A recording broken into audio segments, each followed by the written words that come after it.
Přeji vám krásný a dobrý den. Zimní počasí asi příliš neláká k vycházkám do přírody a mnohem více času trávíme třeba sledováním televize, například pořadu, který je tak barevný jako život sám. Pokud však přece jen uvažujete o nějaké vycházce do čerstvého lednového povětří, pak vám mohu doporučit třeba okrajovou pražskou část Vinoř, na které byla čerstvě otevřena naučná stezka. A ručím vám za to, že na ní můžete vidět spoustu velice zajímavých a velmi nečekaných věcí. Připravili jsme pro vás i tipy, jak využít volného času, například k tvoření zajímavých předmětů, jako v kolovratském klubu Tvořeníčko.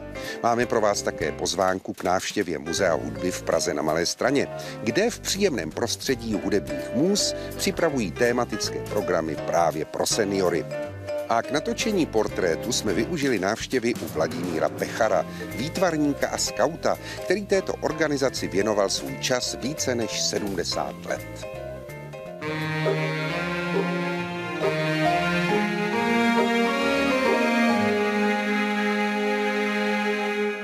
Doufám, milí diváci, že se mě neleknete. Jak vidíte, pořídil jsem si zánět spojivek, takže mám jedno oko červené, ale na druhou stranu jako správný slávista mohu mít jedno oko bílé, druhé červené. Myslím si, že je všechno v pořádku. No a kromě toho mě filmaři ještě oholili, takže mě můžete vidět tak, jak mě neviděl už řadu let nikdo. Ale dobře oholený a dobře naladěný moderátor, to je základ úspěchu. No a proto tady mohu přivítat svého hosta, paní Marii Hakenovou. Dobrý den. Dobrý den. Vítám vás tady. Musím se vás zeptat, protože jsem něco podobného zažil. Jak se žije vlastně člověku, který má rodiče, ve vašem případě oba, tak slavné a populární? Vy jste to přesně pochopil asi.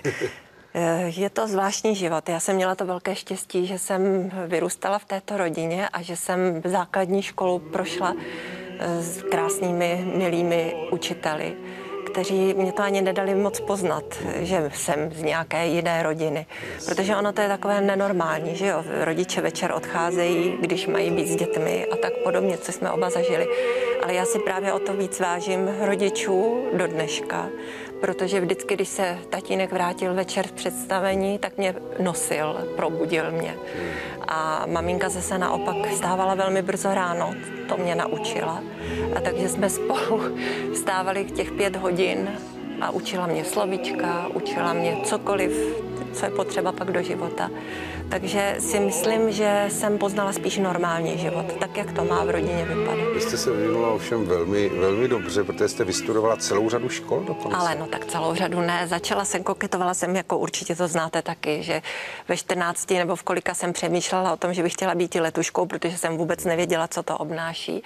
Ale možná, že k tomu jsem měla průpravu trochu těch jazyků, protože ne nadarmo se říká kolikrát, že vlastně kolik jazyků umíš, tolikrát si člověkem. Ale myslím si, že jsem ne všechny jazyky, které teďko vlastně trošičku znám, takže jsem je studovala. Já jsem je spíš snažila se poznat z nějakých důvodů, možná také proto, že dědeček maminky tatínek mluvil 6 jazyky a psal 6 jazyky. A vy mluvíte kolika? Teda? Ale málo, asi 3. Tak to bohatě stačí přece. Ale myslím si, že to je opravdu málo. Já jsem ale pak je nikdy nepotřebovala, protože jak asi se o tom zmíníte, vlastně můj životní osud mě zavál úplně jinými směry. A to byl zase ten základ. Já jsem měla několik základů a počítám to jako 4 životní školy takový. Jako... No tak pojďme, kam vás zavál život. Pojďme kam mě zavál, já jsem se v prvé řadě asi vyjadřovala údajně pohybem nebo tancem a chtěla jsem studovat balet, ale ne balet. Já jsem to neuměla v těch 14-15 vysvětlit. Jsem chtěla dělat něco, čemu se teď říká výrazový tanec. No a tatínek mi to velmi rozumně rozmluvil, protože z té své výšky na tu malou slečnu se koukal tak, jakože 2 u cirkusu stačí, protože je to prostě řehole, to povolání, ať už je to tanečník, herec, zpěvák, pěvec. To si myslím, že, jak maminka říkala, divadlo může dělat, kdo má ruce, nohy, ale vy to sám víte, že vlastně, co je spojeno s hudbou, tak je potom složitější, že jo? Když se dělají melodramy, nebo když se dělá opera, nebo balet. Samozřejmě. A tak dále. Ale je to krásný, bez toho se nedá žít. Úžasné. Kdo jednou čuchne k umění, tak bez toho žít nemůže. To jsou ty šminky, to je takový to, jako, že právě z toho dětství, přesně, vůně líčidel. To bylo možná to, co jsem jako nevěděla zase v těch 4-5 letech, co to je, ale já jsem to cítila, když oni přišli z divadla, hlavně třeba maminka z Hypodamie a tatínek z Vodníka, kdy samozřejmě ty šminky někde tam zůstaly. Takže to bylo cítit ještě až do druhého dne do rána. No, o tom bychom si mohli povídat dlouho, pojďme trošičku dál pokročit. Vy jste velice aktivní žena. Zabrousila jste do politiky dokonce. No, zabrousila. Já si myslím, že jsem nezabrousila, protože jsem měla to štěstí, že mě rodiče vychovali tak jako k lásce k lidem. To znamená, teď to zní velmi frázovitě, ale myslím si, že je třeba si uvědomit, že všechna povolání jsou normální povolání a že lidé mají mít k sobě nějaký vztah. To, co se teď velice těžce učíme. Protože ona ta velká mezera těch x let, to myslím si, že v lidech zanechalo něco nehezkého. A zloby je čím dál víc. Teď jste mi vzal slovo z úst, zloba, ale ono je to i závist a něco, co možná snad asi ani ne, vy určitě ne a já taky ne, v rodině jsme nepoznali, protože jsme měli to štěstí, že ty rodiče prostě vy naštěstí maminku máte, takže vám ji závidím, protože ji mám moc ráda a vím, že rodiče se potkali taky i pracovně, protože tuším, že maminka vaše v určité době, kdy tedy nesměla na obrazovku, tak moderovala nějaké koncerty, na kterých vystupovali rodiče a navzájem se uctívali, myslím, velmi. No bude, tak vaše rodiče nešlo neuctívat, že? No a vaši maminku taktéž, takže to je poslední pravda. Otázku krátkou, jenom vy jste snad založila nebo spolu založila klub Přátel Starého Smíchova. Spolu založila, my pokračujeme po asi 80 letech jaký je jeho cíl a co dělá takový klub? No, je to zase... Je to zase služba lidem, mám to tak říct, protože si myslím, že je spousty právě na Praze 5, kde já tedy bydlím, z nádherných památek historických, které chátrají. Je tam spousta zelených ploch, které se zastavují, někdy citlivě, ale mnohdy necitlivě. A tak si myslíme, že je třeba pro to něco udělat. Takže je to historické navazování, je na co navazovat. A domnívám se, že to má velký význam. Takže já vám přeju, aby ve všech vašich činnostech jste byla vždycky jenom úspěšná. No a třeba se vám podaří v politice prosadit, budete slavná politička, tak nezapomeňte na nás dole potom. To zcela určitě nebudeme slavnými politiky, vy ani já, protože si myslím, že máme natolik rádi lidi, že se tam nikdy nedostaneme. Dobře, děkuji, že jste mezi nás přišla. Nashledanou. No a byla tady řeč o hudbě a my se teď podíváme do Muzea hudby, které je na Malé Straně a má celou řadu velmi zajímavých akcí speciálně pro seniory.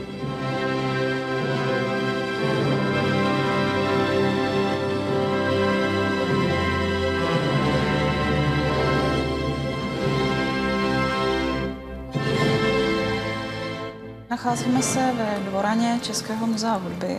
České muzeum hudby je jedním z 5 sbírkových odborů Národního muzea.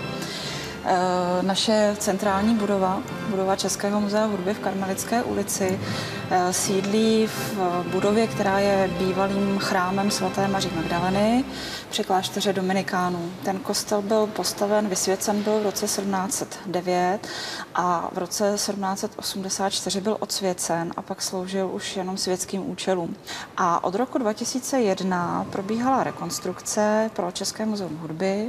Expozice byla potom zpřístupněna v roce 2004.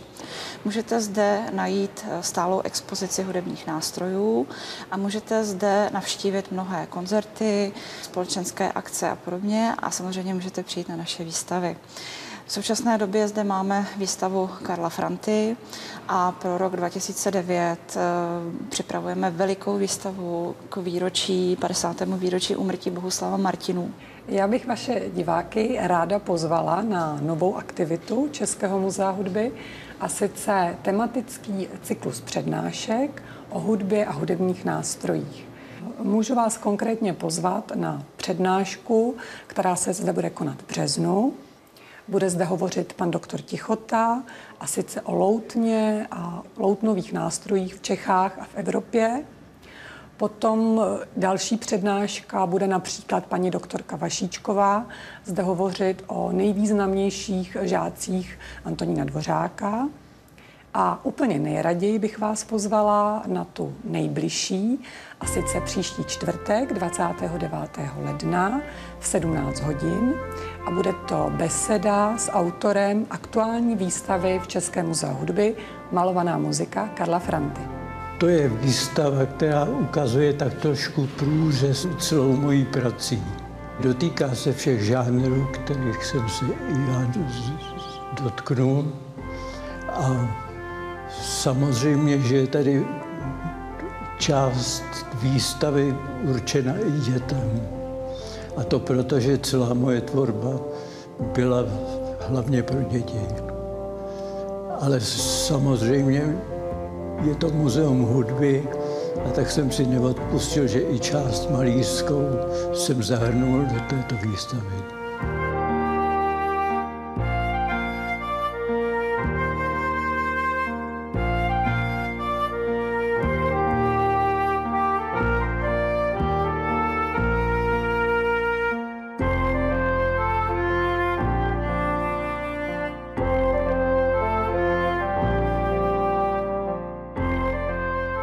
Stálá expozice Českého muzea hudby, která se nachází v objektu Karmelitské ulici, nese název Člověk, nástroj, hudba a odráží vlastně takový vztah mezi člověkem, hudbou, hudebními nástroji, ať už z hlediska provozování hudby nebo výroby nástrojů a podobně. Ta expozice je vlastně takovým příběhem jednotlivých druhů nástrojů.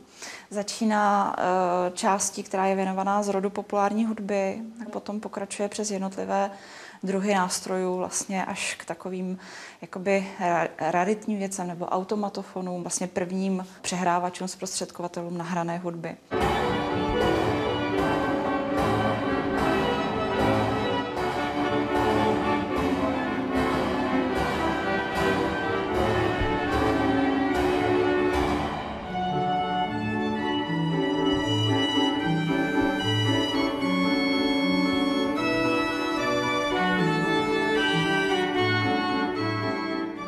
Jedním z nejvzácnějších exponátů, které v naší expozici může návštěvník potkat, je takzvaný Mozartův klavír. Je to klavír, který vznikl někdy v roce 1785. Vyrobil ho Franz Xaver Christoph a na tento klavír hrál Wolfgang Amadeus Mozart při své první návštěvě Prahy v roce 1787 v Ústavu šlechtičen. V naší expozici se nachází vzácný soubor nástrojů rožmberské kapely z 16. století. Je to vzácný vlastně soubor, jednak z hlediska toho, že se to zachovalo vlastně do dnešních dnů z 16. století a jednak z toho, že je to skutečně soubor nástrojů hudebníků, kteří hráli spolu na dvoře Rožmberků. Můžete tady vidět i mnoho dalších zajímavých exponátů, jako jsou například housle Amati z roku 1650 od Niccoly Amatiho, jednoho z těch 3 slavných houslařů. Návštěvníkům naší expozice se velice líbí takzvané skleněné harmoniky. Ptají se nás vždycky, jak se na to hraje. Jsou to vlastně takový soubor skleněných misek, na které se hrálo mokrou rukou, tak jak podobně se hraje dneska na skleničky při nějakých těch estrádách veřejných produkcí. Tak toto je autentický nástroj vlastně z konce 18. století, kdy na něj hráli hudebníci a dokonce Wolfgang Amadeus Mozart pro něj složil speciální skladbu.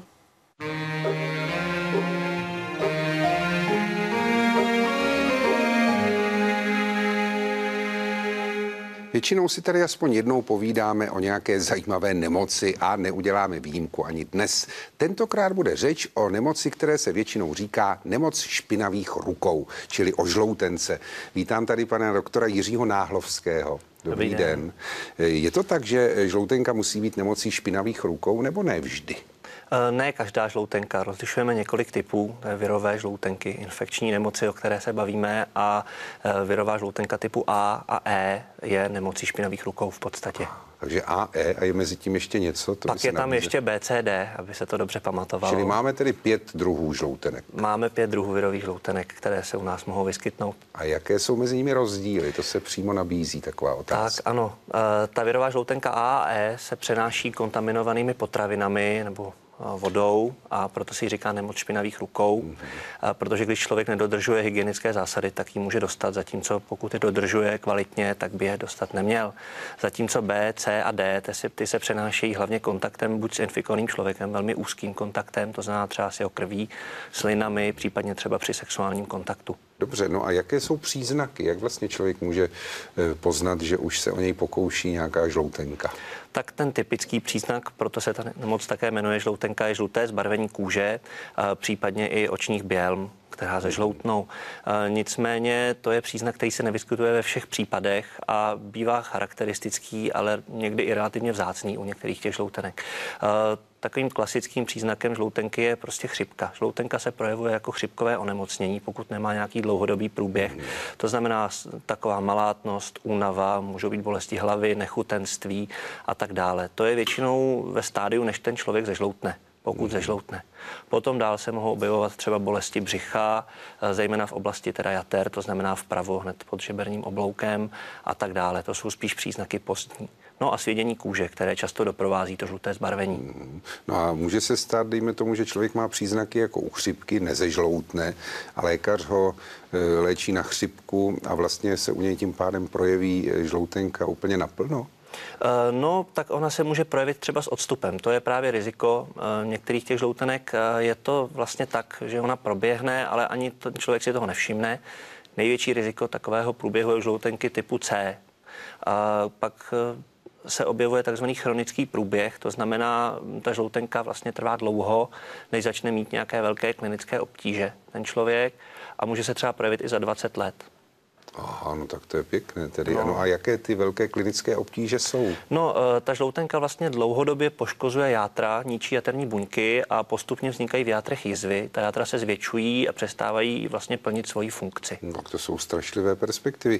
Jak tomu všemu čelit? Jak vůbec může člověk zjistit, dejme tomu, že má žloutenku, o které nemá ani ponětí, když dejme tomu bude chodit k lékaři na nějaké pravidelné prohlídky, tak myslíte si, že tam se to dá odhalit? Dá se to odhalit. Buď pokud ten člověk nezežloutne, tak se to může odhalit jenom při preventivní prohlídce, anebo pokud tomu člověku třeba je dlouhodobě ne úplně dobře, má pocity nechutenství, hubné, cítí se unaveně, tak může mu lékař jako z tohoto důvodu nabrat jaterní testy mimo jiné a v těch jaterních testech se ukáže nějaké poškození jaterních buněk. Prostě zvýší se enzymy, které při odumření těch buněk se vyloučí do krve. Jak nebezpečné je to speciálně pro seniory žloutenky?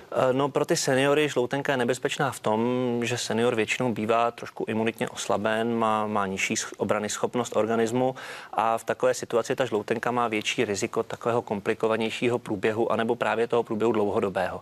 Třeba žloutenka typu B, která u nás je poměrně rozšířená relativně, teda z těch žloutenek a která právě se přenáší jenom vlastně krví, tak ta u seniorů může mnohem častěji přejít do toho chronického průběhu. Většinou u lidí třeba ve středním věku prostě proběhne jako chřipkové onemocnění, ten člověk musí ležet v nemocnici, aby se léčil, nicméně po tom půl roce třeba lze ho považovat za vyléčeného. Zatímco u starého člověka ta pravděpodobnost, která je za normálních okolností do maximálně 10%, že se projeví chronicky dlouhodobě, tak stoupá u starých lidí. A jak vůbec tomu předcházet, jak se chránit ty žloutenky? Máte nějaké zřetelné doporučení? Ano, já bych řekl 2 zřetelná doporučení. U těch žloutenek, které se přenášejí právě z důvodu nedostatku vlastně hygienických návyků, je potřeba prostě dodržovat to, že člověk si vždycky myje ruce a zejména třeba ve veřejné dopravě se může dostat při kontaktu vlastně s tyčí. Vlastně nedávno proběhla taková velká epidemie, že dalo by se říci. Takže to je u těch žloutenek A a E. No a také proti žloutence A a B zase se dá očkovat a to je ochrana velmi dobrá. Takže myslím si, že jsme se dozvěděli všechno, co jsme mohli o žloutence a můžeme si jenom přát, nejenom my dva, ale i divákům, abychom ji nikdo nedostali. Ano, to bych všem teda přál. Mějte se hezky, nashledanou. No a my se teď, abychom si trošičku přece jenom odpočinuli od těch nemocí na čerstvém vzduchu, vydáme na procházku po nově otevřené naučné stezce.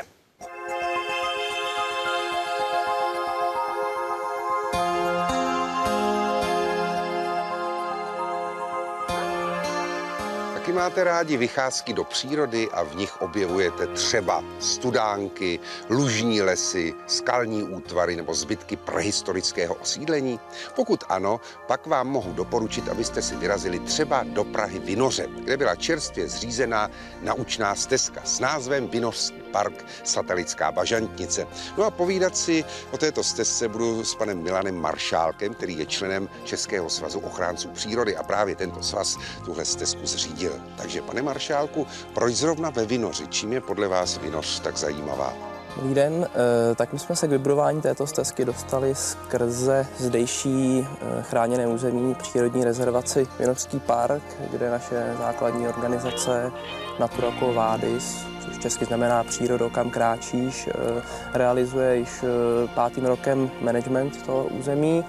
A vznikl tak nápad v tomto kraji, kde už realizujeme svou činnost, udělat něco i pro místní obyvatele a i další výletníky a přiblížit tuto oblast dalším návštěvníkům. Ta stezka jak je dlouhá vlastně? Kolik je to kilometrů? Takže stezka je dlouhá 3,5 kilometru, takže ta cesta je nenáročná, trvá asi tak hodinku a půl podle toho, jak se návštěvník zdrží u jednotlivých zastavení.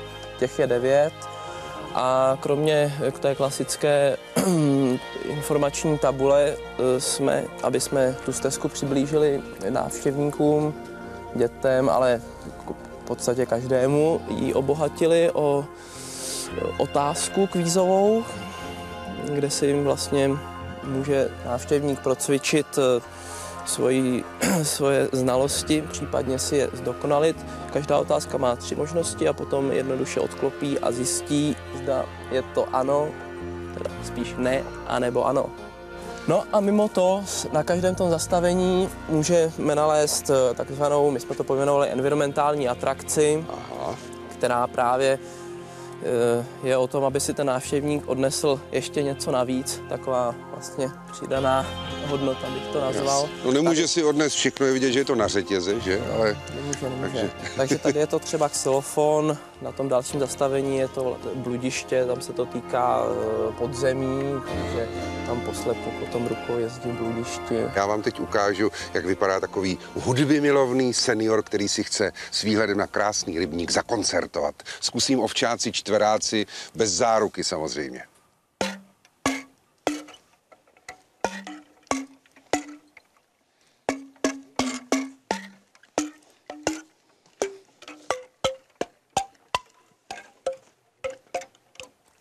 Nejen na Krétě mají své labirinty. I ve Vinoři je jeden. Tenhle má navíc tu výhodu, že se tady nemůžete rozhodně setkat s žádným minotaurem. Mám tady vedle sebe, vidíte, teď se mi podaří uniknout z labirintu. Správně se to má dělat se zavřenýma očima. Mám tady vedle sebe kronikáře obce Vinoř, pana Františka Filipa. Takže, pane Filipe, má tenhle labirint nějakou spojitost se zdejšími podzemními chodbami? Tak těch podzemních chodeb je tady víc, aspoň se o tom traduje, ale pravdou je, že v některých barácích došlo k prolomení těch chodeb a propadnutí třeba dvorku. To se tedy stalo tady. Dokonce se tady vypráví, že někdy ve 40. letech minulého století došlo k zasypání a usmrcení jednoho chlapce, když kluci dělali hlouposti, vlezli tedy do chodeb a chodba se zesula a ten chlapec tam zůstal. Ale nějaký odborný průzkum chodeb se tady ještě nedělal. Z určení potůčku podmalovává náš vstup do přírodní rezervace Vinořský park. Čím je tahle rezervace zajímavá? Je to bývalý zámecký park, založený Černíny, kteří vlastně tuto lokalitu zušlechtili během doby baroka a my se na ty krásy půjdeme nyní podívat. Dobře, a pryč od aut, která nám řvou za zády. Pojďme do přírody. Jak vidíte, tak nejenom Kokořínsko a Český ráj, ale i obec Vinoř má nádherné pískovcové útvary. Stojíme na místě, které se jmenuje U kamenného stolu. Proč? Já tady žádný stůl nevidím. Tak stůl tady již není, ale já jsem si tady připravil fotografii. Tu fotografii z roku 1962, kde na tomto místě byl takovýto kamenný stolek. A proč už tady není? Tak doba ho vzala. Aha, jako nějací vandalové ho zničili. Pravděpodobně. To je ovšem škoda. No a co můžeme vidět dál, když půjdeme kolem dnes vypuštěného jezera nebo rybníku? Co tam najdeme? Tak vlastně uprostřed parku se nachází ta vůbec nejstarší část osídlení tohoto kraje. Tam slovanské hradiště zhruba z 8. 9. století. A celá vlastně tato krajina je archeologicky bohatá od přes Letic, jednoho z nejznámějších nalezišť v Čechách, až po tento kraj. A ještě bych asi zmínil, že to vlastně tady zdejší oblast je barokním reliktem barokní krajiny. Ano, stojí tady nádherný barokní kostelík s farou, takže ten určitě také stojí za návštěvu. No jak vidíte, je tady nádherně. Myslím si, že toto počasí zrovna teď v lednu není úplně ideální, ale když si sem vyrazíte na jaře, tak vám ručím za to, že zažijete chvíle, na které nikdy nezapomenete. Stačí jenom vyrazit.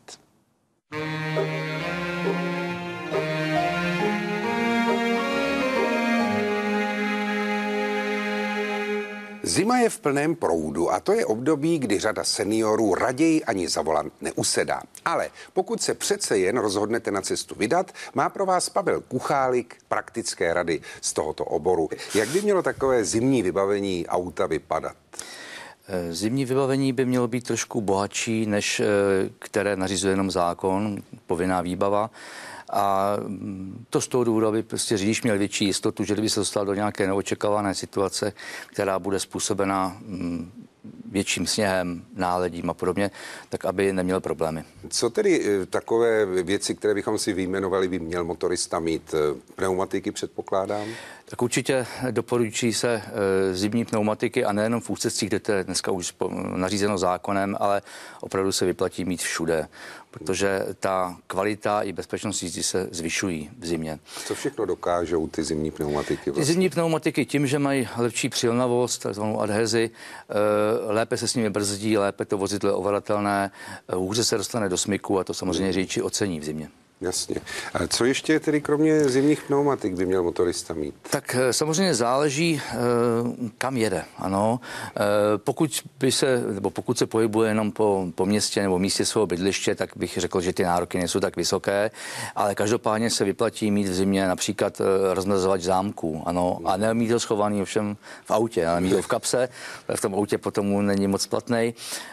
Vyplatí se mít samozřejmě vždycky zkontrolovanou a i řekněme záložní nebo náhradní náplň do odstřikovačů, nemrznoucí směs, ano, protože v zimě je velmi důležitá zásada, a to není jenom při nějakých sněhových bouřkách, to vlastně platí od podzimu už i při mlhách, aby člověk dobře viděl a aby byl viděn, ano, to znamená vždycky svítit a vždycky teda mít čistý přední sklo a dobrý výhled, ano. Takže to je další věc, kterou by měl mít. Je samozřejmě dobré mít v zimě i do zásoby, nebo když člověk jde na hory, sněhové řetězy, ty tady konec konců jsou i ukázány. Na ty další trasy je rozhodně dobré mít deku, mít termosku s teplými nápoji, ano, mít paterku. Nemluvím o takových samozřejmostech, jako je stěrka, řekněme, smetáček a takové věci na očištění zase prostě předního skla. Dobře, to jsou takové ty praktické rady, co se týče vybavení, ale měl by řidič i se zajímat o nějaké věci, které mohou předvídat, co se asi tak může stát a kde by měl ty rady načerpat? Určitě, to se vyplatí v každé situaci.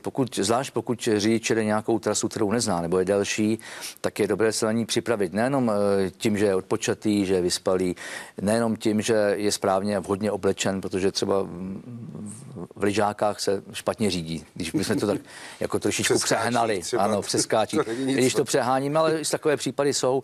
Ale samozřejmě je dobré na tu trasu se připravit i z hlediska promyšlení, kudy pojedu, co to je za silnici, mít, řekněme, takzvaný itinerář, to znamená vědět, na které křižovatce mám odbočit, protože to všechno mu tu cestu usnadňuje, on potom není ve stresu, v nějaké nervózní situaci, protože samozřejmě každá zase takováto situace zvyšuje určité riziko třeba i nehody. A kde se tedy dají ty informace načerpat? No, informace o aktuálním stavu se dají načerpat buď to na internetu, je řada informačních stránek, kde je aktuální informace, kde je upozornění na uzávěrky, na nehody, na síznost, na množství sněhu a podobně. Pod čím to hledat? Pod jakým asi tak heslem, dejme tomu? Například je to jako na stránkách je to označení jako dopravní zpravodajství a těch zdrojů je více. Jasně. I ústřední automobilů má. Si zadám Ano, a má tam. To je první informace. Druhá, vyplatí se samozřejmě poslouchat rádio, protože jsou stanice typu Zelené vlny nebo i na některých komerčních rádiích, které pravidelně informují o situaci na silnicích, kdy vlastně jiní řidiči informují o tom, co se stalo a upozorní na různá případná nebezpečí. Samozřejmě vyplatí se i ty informace čerpat dopředu, řekněme z map, z různých informačních materiálů. Dneska to vychází hrozně moc. No a dejme tomu, co když se stane, že člověk někde zapadne v horách, jak si pomoci potom, co by měl mít, aby mohl přivolat pomoc? Samozřejmě velmi důležitá je nějaká pomůcka komunikační, to znamená v dnešní době samozřejmě mobil, jednak aby zavolal případně o pomoc, pokud se stane nějaká opravdu krizová situace, ale ten mobil je i dobrý informační prostředek právě třeba na zjišťování aktuálního stavu, protože jsou telefonní linky, třeba i ústřední automotoklub takovou linku má, kam je možný zavolat a dozvědět se, jaká je situace, co ho čeká třeba na dalším úseku, pokud tam je nějaká zácpa, kudy má to místo oběd a podobně, takže to jsou velmi potřebné informace. Dobře, jenom takovou poznámečku, je ten mobil by měl být nabitý, že? Měl by být nabitý, přesně. Dobře. Takže vám moc děkuji za to, že jste mezi nás přišel a přeju vám hodně bezpečných kilometrů, zejména v zimních měsících. Děkuji, já vám také a divákům samozřejmě také přeji. Dobře, nashledanou. No a žádný stres tady teď nenajdete. Pokud zamrznete v nějaké zácpě, mohla by se vám hodit třeba nějaká ruční práce. A my vás proto zveme do klubu Tvořeníčko v Praze Kolovratech, kde se můžete lecos naučit. Dobrý den, účastnice Kolovratského tvořeníčka. Já bych vás ráda přivítala v Kolovratském infocentru na dnešním tvoření. A dneska bychom měli dělat techniku, a to batiku na hedvábí. Takže doporučuji, abyste si vzali rukavice a budeme dělat takzvanou brčkovanou batiku, kterou tedy budeme potřebovat kousky brček nebo hadičky do akvária. Pomocí špejle je rozmístíme libovolně na šátek.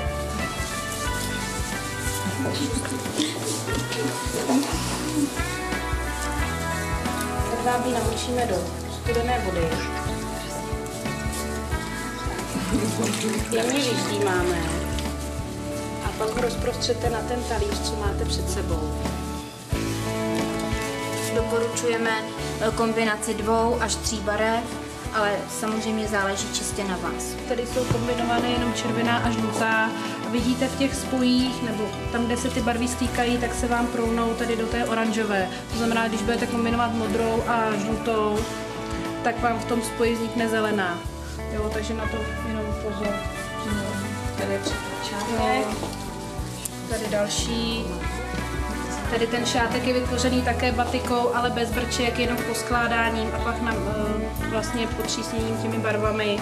Barvy mají už kapátko, takže opravdu přímo z tubičky nanášíme na šátek. Můžete libovolně. Takže takhle vypadá nabarvené hedvábí. Tady vidíte, že jsou ještě nějaká bílá místa, ale barvy je tam dostatek, čili stačí, když ten talíř trošku takhle pomačkáte. No, ten vypadá hezky, fakt jo.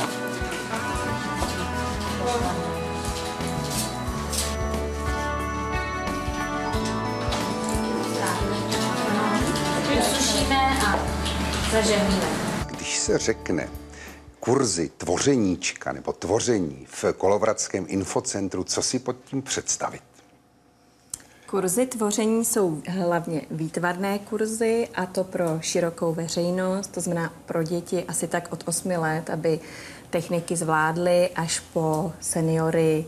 Kdokoliv k nám přijde, je vítán. A chodí k vám hodně lidí? Chodí k nám hodně lidí, máme i návštěvníky, kteří jsou stálí návštěvníci, několikrát za rok přijdou, není problém. Mm-hmm. No a dobře, vy jste mluvila o různých technikách, to znamená, co tady vlastně všechno vyrábíte, čemu se věnujete? Vyrábíme opravdu všechno možné, to znamená techniky jako dekupáž, drátování, velký zájem je o korálky, o šperky, to znamená korálkové šperky na vlasci, na drátkách, batiky děláme, vlastně úplně všechno, savování, cokoliv. Jak jste na to všechno vlastně přišli a od kdy ty kurzy vedete? Tvořeníčko začalo tak, že jsme začali vlastně my 3 samostatně tvořit, pak jsme se scházeli vlastně u jedné z nás a tvořili jsme dohromady. Velice nás to bavilo. Samozřejmě se ozývali další a další tvořitelé, až jsme vlastně založili webový portál, kde jsme ukládali naše rady, tipy, postupy a podobně. A z toho vlastně vzniklo Kolovratské tvořeníčko, tvoření pro širokou veřejnost. Tak to je skvělé. A chodí vám sem také nějací seniori třeba, nebo jste ve spojení s nějakým, já nevím, domem seniorů nebo něčím podobným? Samozřejmě seniori chodí a veškeré kurzy, jak jsem říkala, pro tu veřejnost jsou vyhlašovány na tom webovém portálu. To znamená, může kdokoliv, kdykoliv přijít. Kdo dřív přijde, ten má kurz. Před sebou máte ukázky háčkovaného šperku, který dneska budeme vytvářet. Úplným základem je, že si navlíknete korálky na drátek, na cívku drátku a až ji navlečete, tak budeme háčkovat řetízkovým okem a do každého oka dáme korálek. Takže si stačí, když navléknete 20 cm korálků v jedné řadě a budeme pokračovat dál. Nejdřív si udělej 2 očka bez korálků, jedno, druhý očko bez korálků, uháčkuj. Můžete do každého očka dát korálek, nemusíte, záleží na vás. A pak už samozřejmě od toho se odvíjí, jak bohatý ten náhrdelník chcete, jestli... Fakt jo, kolika byste šikulka? No, hodně, že jo? No jo, tak ty už to mají zmáčky. Pozor, ať se vám nepřekroutí drát. Tam dva ty korál. Výborně, všichni to umí, to jsme vybrali.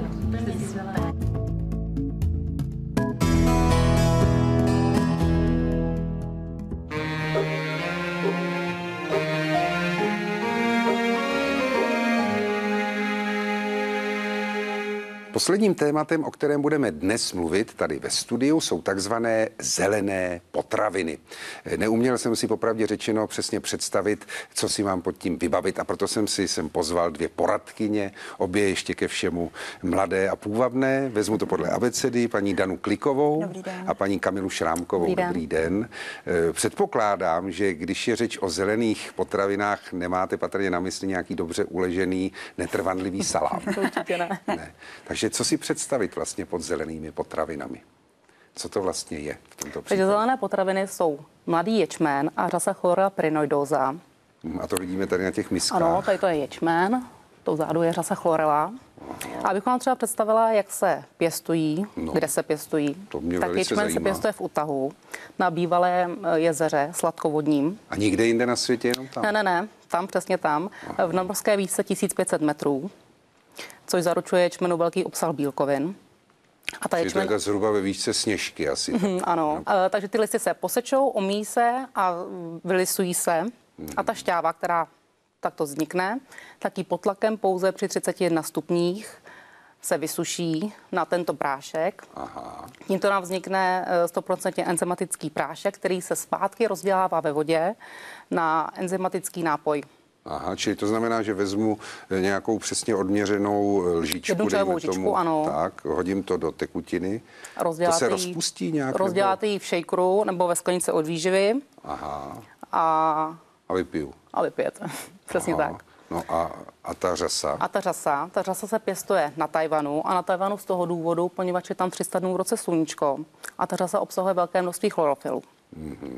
Ta se pěstuje ve velkých 40-metrových kádích s otočnými rameny, které pořád zvedají tu řasu nahoru ke sluníčku. A řasa je zpracovaná japonskou metodou STEAM, která nám zaručuje až 80% střebatelnost v našem organismu. Aha, to znamená, dejme tomu, že zase vy už jste mluvila dlouho, tak teď dám zase slovo vám. Když to spolknu, co to v mém organismu udělá? Tak, obě dvě tyhle potraviny řadíme do zdravého stravování, do zdravé výživy, a to proto, že dělají dvě základní věci v těle. Jedna, která dodávají našemu tělu veškeré potřebné živiny. Živiny, to je 40 komponent od makroživin, což jsou sacharidy, bílkoviny, tuky, ale i vitamíny, minerály, enzymy a podobně. A zároveň naše tělo pročistí, detoxikuje. Aha, to znamená, že všechny škodlivé látky vyjdou ven. Tak. Takže vlastně to jsou takové zázračné prostředky, které léčí všechny nemoci. By se tak, dalo by se říct. Ono vlastně naše tělo se zanáší, a to hlavně právě nevhodným stravováním, a tady ty potraviny nám pomůžou ho pročistit. Takže po takové zdravé české stravě nějaký ten bůček, pěkně knedlík zelí. Chtělo by to. Něco takového by bylo velmi vhodné. Dobře, no a tenhle pořad je určen seniorům, to znamená, je to nějak zvlášť prospěšné třeba seniorům, nebo mohou si z toho seniori něco vzít, co by pro ně bylo užitečné? Ono samozřejmě dodávat živiny a čistit organismus je potřeba v jakémkoliv věku, ale například zelené potraviny obsahují dostatečné množství vápníku a ženy po menopauze potřebují doplňovat vápník jako prevenci osteoporózy. A stejně tak obsahuje chlorela vysoké množství železa, a železo je potřeba jako prevence anémie neboli chudokrevnosti, která zase se vyskytuje po 50. roku života u mužů. Když se tak dívám na ty dvě misky, já jsem takový velký příznivce science fiction a z různých filmů vídám ty potraviny daleké budoucnosti, vypadají přesně takhle. Tam si někdo vezme pilulku nějakou a je vlastně najedený na celý den. Myslíte si, že by tohle mohlo také působit tak nějak podobně? Určitě jsou to komplexní potraviny. Takže kdyby, nedej Bůh, se tady stalo, že by tady nebyla opravdu nic k jídlu, tak na ječmenu a na řase opravdu přežijete. Aha, čili někde na jiné planetě, abych zase se držel toho science fiction. Potřebuji jenom vodu a tohle a a zelené potraviny. Vydržím dlouho, no a kolik bych si toho tak musel asi brát? Máte nějaké představy? Tak dávkování ječmene jsou 2 čajové lžičky denně. Aha. A té řasy je to velice pozvolné, to dávkování. A ta řasa, jak obsahuje chlorofyl, tak když ten chlorofyl vám přepadne do stolice a ta stolice je nazelenalá, tak to je dávka, s kterou vy vlastně využijete celé to balení. Je ještě něco, co tyhle potraviny dokážou, o čem jsme nemluvili? Oni tyhle dvě potraviny svojí komplexností zaručují to, že tomu tělu dodáme všechno, co to tělo potřebuje. Tedy to tělo bude fungovat tak, jak má, nebude strádat, a tím nám vlastně prodlužují ty potraviny náš biologický věk. A co to je biologický věk, jak tomu rozumět? Biologický věk nám neříká to, jak jsme staří, kolik už jsme odžili, ale říká nám to, jak je naše tělo zanešené a opotřebované. A tím, že my ho budeme pořádně dovyživovat a čistit, tak vlastně prodlužujeme biologický věk. Aha, to znamená, že jsou někteří lidé, kterým je vlastně 20 let, ale biologicky je jim 70 a naopak. A naopak. Takže my dosáhneme toho, že tady budou běhat 20letí 70níci. To je docela dobré. To si myslím, že je rozhodně optimistické zjištění v tomhle pořadu. No a já divákům jenom řeknu, že samozřejmě ten člověk, který si neudělá dostatek času na své zdraví, si bude muset potom hodně času najít pro nemoc. Takže myslím si, že vaše povídání bylo velmi prospěšné. Děkuji vám za to, že jste k nám přišli. No a vy se podívejte ještě na chviličku tady na ty úžasné zelené potraviny. No a mezi tím, co se díváte, tak vás pozvu za panem Vladimírem Pecharem, protože uvidíme jeho portrét. On má totiž tolik koníčků a zájmů, že by se nenudil ani do 100 let.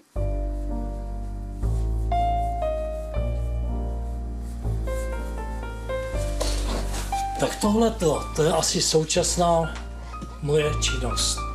V podstatě to navazuje na to, co jsem dělal dlouhé roky, vystavoval a na čem už bohužel nechci pokračovat, už bych to fyzicky nezvládl. To byla česká historie. Králové, knížata, zemí koruny české. To bylo vystavované na dost místech i prestižních místech, včetně Pražského hradu, hradu Křivoklátu, Akademii věd. Proběhlo to opravdu několik zajímavých míst a na co já jsem obzvlášť hrdý, tak to vyšlo knižně. Jsem s tím spokojený, tam všech 40 těch mých postav od proroce Čekaříka z Poděbrad. Dál Jagellonce a Habsburky samozřejmě už neuznávám. A vzhledem k tomu, že na vlastní historii, teda na vědecký obor, navazuje trochu i mytologie, tak po dlouhém uvažování a hecování, trošku v podstatě hecování mých známých, jsem se vrhnul i na tuto mytologii. Takže mytologie Slovanů byla vytvořena, je to v podstatě opět náhodou soubor 40 postav, kteří byli známy, dokumentovány a popsány. Samo se tam nejde o vědeckou záležitost, to jsou všechno chiméry. Já jsem začínal kreslit už v podstatě jako většina malých dětí v předškolním věku. Byly to teda humorné věci. Rád na to vzpomínám, něco se mi kupodivu zachovalo. Dokonce náčrtníky z první třídy. To je věk, kdy každý pastelky prostě v ruce, bez toho to snad nejde. Mě to drželo vlastně celý život. Později, když už jsem rozum bral, tak jsem se rozmýšlel, jestli to dělat jako profesionálně, výtvarničinu nebo muziku. Zvítězila výtvarničina, ale na ty začátky vzpomínám velmi rád. No a potom se mi zachovala taky kresba ze stejného období, skautského tábora, který jsem jako mrňaus navštívil a zdokumentoval to teda. Já jsem vstoupil do skautingu jako 7letý a přes všechny peripetie politické, všechny zákazy jsem vždy nastoupil znova. To znamená v 45. roce, v 68., v 89. roce a pracuji ve skautingu pořád. Ne samozřejmě, že bych vedl dětičky a tak dále, to ne. Pracuji jako výtvarník, prošel jsem různými úrovněmi, pracovními, odbornými na ústředí. No a vytvořil jsem dlouhou řadu věcí pro skauting, kterých si dost vážím a nejen já, ale myslím, že si to váží i vlastní lidi, kteří motající se kolem skautingu. To byla moje prakticky služební povinnost. Nařovat různé emblémy, loga pro sněmy. Dělal jsem vlajky, všechny možné věci, vyznamenání. Co bylo potřeba jako výtvarnického provést, tak jsem to dostal já za úkol a do týdne a do dne prostě to přivést hotové. Takže tím pádem se to objevilo spousta. Dostával jsem velké úkoly, například udělat pamětní desku pro zakladatel českého skautingu profesora Svojcíka. Ten působil a v podstatě založil celý český skauting na Žižkovské, tenkrát reálce nynější gymnáziu na Sladkovského náměstí. Ale to nebylo jenom to. Pro umučené a vězněné skautské pracovníky se dostalo uznání tím, že jim byla odhalena slavnostní deska, nebo respektive takový památník ve Strašnickém krematoriu. Je to mramorová velká deska s textem, s výtvarným malým motivem. Mám tu čest být taky autorem. Menší opuková deska, zase kde pracoval profesor Svojcík, v Náplavní ulici. Se skautingem samo sebou je možno spojovat jméno Jaroslava Foglara, až to byl zakladatel jednoho z nebo respektive vůbec nejslavnějšího skautského oddílu Pražské dvojky. Já jsem s ním dlouhá léta ve styku ještě před rokem 68, když jméno Foglar se nesmělo moc vyslovovat, tak já jsem jako výtvarník už pro něj dělal.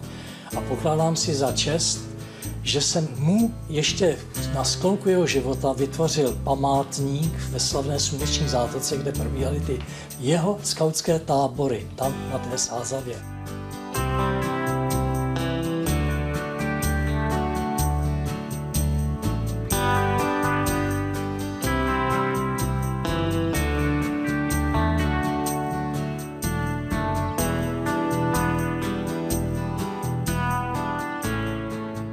Muzika, to je můj druhý osud.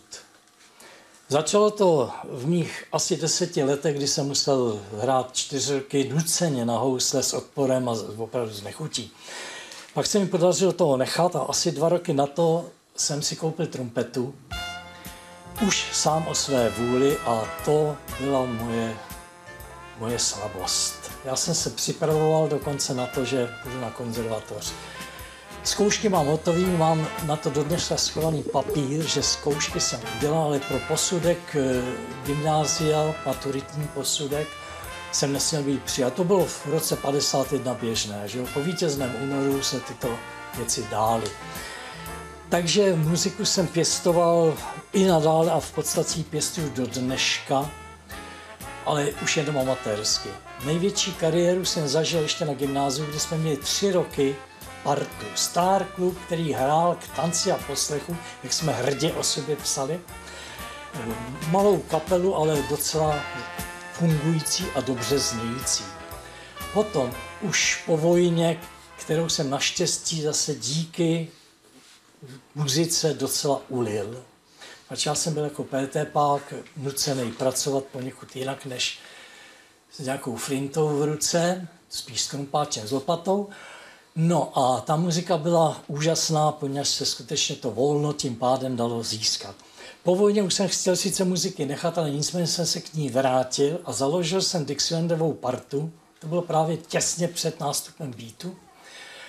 A v této kapele jsem měl ESO, v té době ovšem jsme to netušili, že to bude ESO Jiřího Grossmana, který mi hrál jako trombonista. Musím bohužel říct, že je špatný trombonista. Tak se jim podařilo sehnat lepšího.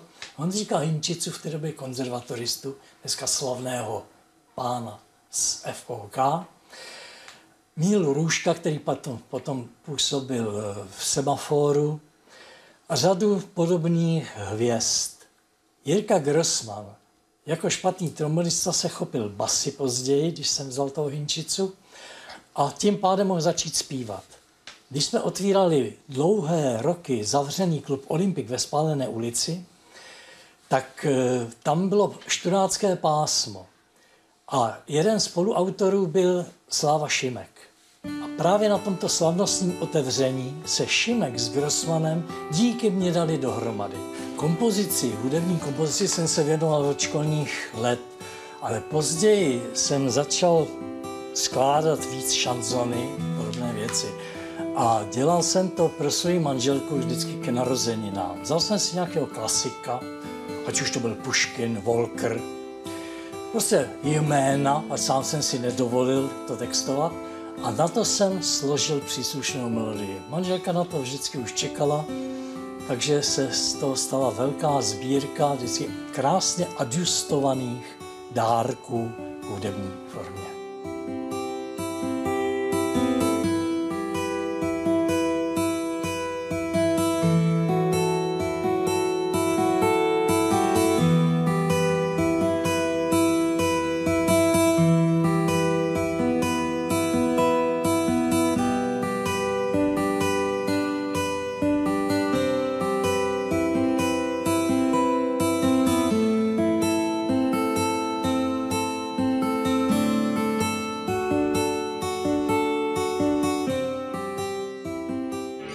Egypt, starověký Egypt je samo sebou taky jedna z velkých lásek. Já jsem k tomu přišel úplně náhodně v roce už 52, kdy jsme jako študáci nebo postštudáci psali divadelní hru, něco asi na způsob dnešního muzikálu. Já jsem do toho skládal muziku a taky jsem se podílel na vlastním literárním díle. Takže já jsem o tom moc nevěděl, tak jsem začal schánět podklady, všechno možné, co šlo. Tím jsem to zabřet a věnuju se Egyptu do dneška dost intenzivně, takže přes 50 let. Podařilo se mi dostat se tam 4krát a na další cestu se chystám dál pán asi za rok. Vytvořil jsem přes 50, asi spíš 60 obrazů velkých strukturáží a k tomu asi 170 tepaných reliéfů, mytologie, symboliky. To čeká taky na vydání. Ještě je do toho potřeba zařadit shakespearovskou tvorbu. Vytvořil jsem galerii 60 tváří shakespearovských dramat. A jako dominantní a v podstatě nejzávažnější postavou, s kterou jsem se takřka ztotožnil, je tragický král Lear. Já jsem ho maloval tolikrát, že už to sám ani nemám spočteno.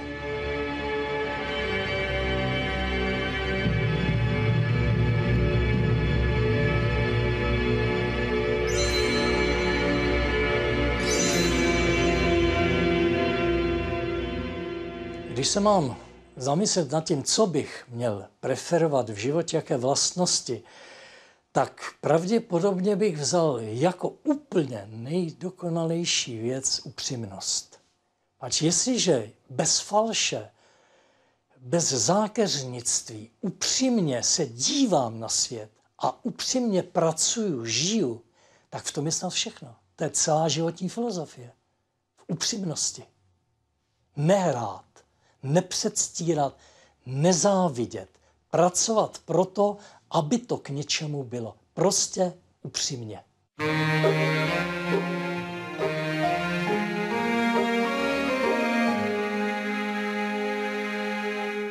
To je z dnešních barev života úplně všechno. Doufám, že jste se inspirovali a vyberete si některou z nabízených aktivit, protože věřte tomu, že není nutné se za každou cenu držet staročeské pranostiky, která praví, že v lednu za pec si sednu. Jak vidíte, ani já za pecí nesedím, tak si ze mě vemte příklad. Mějte se krásně a za týden se s vámi Marie Redková u dalšího vydání magazínu Barev života těší. A shledanou.